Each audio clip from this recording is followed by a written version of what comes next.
কক্সবাজার শহরের ঝাউতলা গাড়িমাছি এলাকার বাসিন্দা মোহাম্মদ সাইফুদ্দিন খোকন। তিনি বাংলাদেশ আওয়ামী যুবলীগের কক্সবাজার জেলা সহ সভাপতি ছিলেন।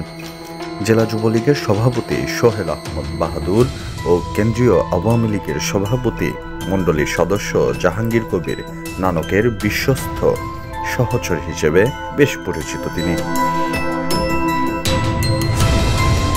আওয়ামী লীগের কেন্দ্রীয় ঘোষিত আগামী 13 নভেম্বর ঢাকা সিটি লকডাউন কর্মসূচি সফল করতে কয়েকবার স্থানীয় কর্মী সমর্থকদের নিয়ে বৈঠক করেছে বলে গোপন সূত্রে জানা গেছে।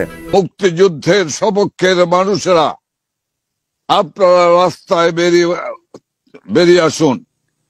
আগামী 13 তারিখ ঢাকায় সকাল সন্ধ্যা লকডাউন, এবং লকডাউন বলতে লকডাউন।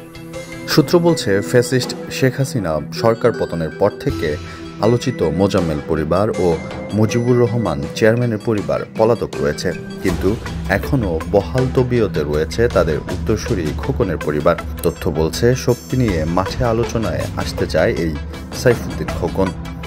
তারা 4 ভাই আওয়ামী লীগের গুরুত্বপূর্ণ নেতা ছিলেন।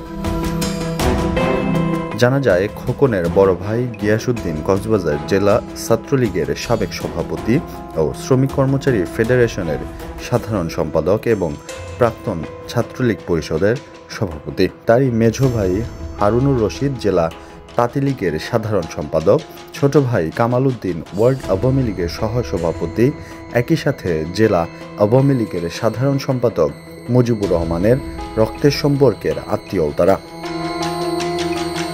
আওয়ামী লীগের দোসর এই 4 ভাই এখনও ঝাউতলা এলাকা নিয়ন্ত্রণ করছেন। স্থানীয়রা বলছেন, খোকনদের নির্দেশে এখনও ওই এলাকায় দখল, বেদখল এবং চাঁদাবাজি চলছে। সাইফুদ্দিন খোকনের সকল অপকর্মে কৌশলে সহযোগিতা করেন অন্য 3 ভাই।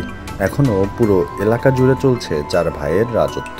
গত 15 আগস্টের ছাপানো সকল পোস্টার কক্সবাজার শহর জুড়ে খোকনের নেতৃত্বে লাগানো হয়েছে বলেও অভিযোগ পাওয়া যায়।